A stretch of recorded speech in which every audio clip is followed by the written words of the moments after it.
Quel est le meilleur cardio pour sécher?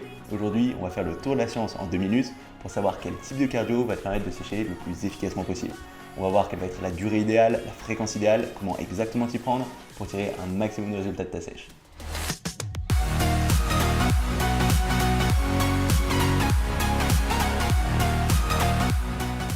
Salut, ici Nico et bienvenue dans un nouvel épisode de 2 minutes science, la mini-série dans laquelle je réponds à une question de la muscu en faisant le tour de la science sur le sujet en 2 minutes.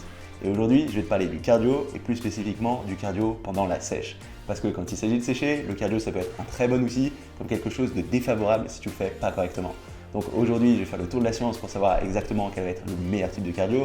Est-ce qu'il vaut mieux faire du cardio classique de longue durée ou plutôt du cardio de forte intensité avec des intervalles par exemple? Quelle va être la durée idéale? Quelle va être la fréquence idéale? Comme d'habitude, j'ai fait de mon mieux pour assembler toutes les recherches qui avaient l'air pertinentes sur le sujet, mais c'est possible que j'en ai laissé quelques-unes de côté. Et pour que tu puisses suivre le processus qui m'a permis d'arriver à cette vidéo, je t'ai mis toutes les recherches mentionnées dans la description sous cette vidéo. Donc il ne nous reste plus qu'à lancer le chrono et à voir ce que dit la science sur quel est le meilleur cardio en 2 minutes. C'est parti!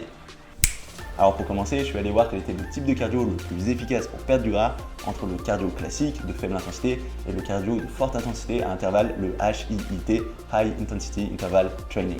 Et j'ai trouvé une première étude intéressante qui date de 2008 de Trapp et ses collègues qui ont montré que sur le vélo, les entraînements du type HIIT étaient beaucoup plus intéressants en termes de perte de gras par rapport à tout ce qui était cardio classique de faible intensité.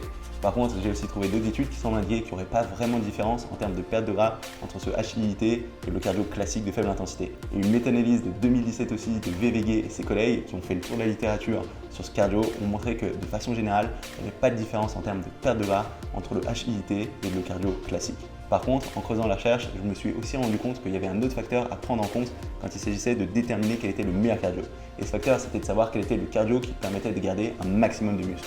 Parce que de façon générale, faire du cardio, ça a tendance à avoir un impact négatif sur la prise de muscle. Et ça a été notamment mis en avant par Wilson et ses collègues en 2012 qui ont montré que faire de la musculation tout seul, ça avait de plus gros effets en termes d'hypertrophie comparé à faire de la musculation avec de la course ou faire de la musculation avec du vélo. Et du coup, la question qui se pose, ça va être aussi de savoir quel va être le type de cardio qui a le moins d'impact négatif sur la prise de muscle.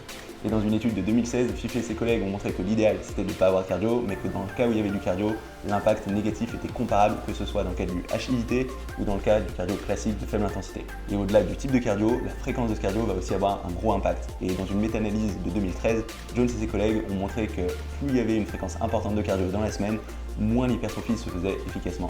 Ensuite, un autre facteur très important qui ressort, c'est la durée de ce cardio.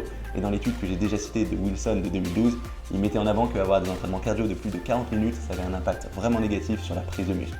Mais au-delà de cette durée, il y a aussi le moment où tu fais ces entraînements qui va avoir un gros impact. Et en 2017, Tommy et ses collègues ont montré que c'était très favorable de faire ces séances cardio à part plutôt que faire ces séances cardio juste après ces séances de muscu en termes d'hypertrophie. Donc il valait mieux séparer les deux types d'entraînement.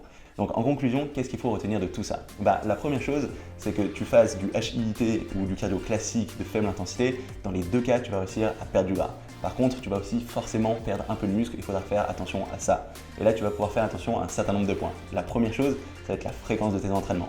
Si tu as trop d'entraînements cardio dans ta semaine par rapport à tes entraînements de muscu, ce sera relativement dur de garder ta masse musculaire en même temps que tu vas sécher, d'autant plus que quand tu es dans cette phase de sèche, ton corps il a déjà plus tendance à perdre du muscle.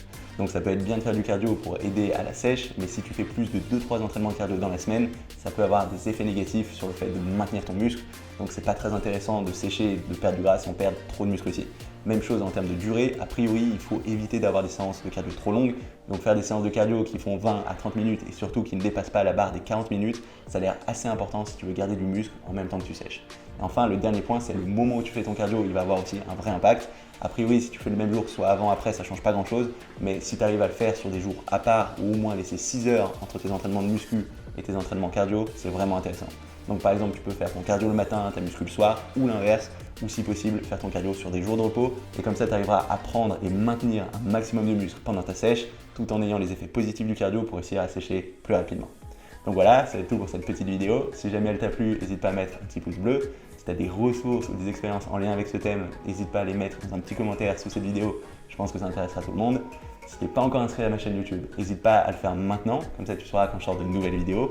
Tous les lundis, je sors un épisode de cette mini-série 2 minutes science dans laquelle je réponds à une question de la musculation en faisant le tour de la science sur le sujet en 2 minutes. Mais aussi le jeudi, je continue ma mini-série déclic dans laquelle je donne le déclic pour chacun de mes muscles qui m'a aidé à faire le plus de différence. Donc si t'es pas encore inscrit, n'hésite pas à le faire maintenant pour pas rater ça. Et comme ça, on se retrouve très rapidement dans une prochaine vidéo. Salut!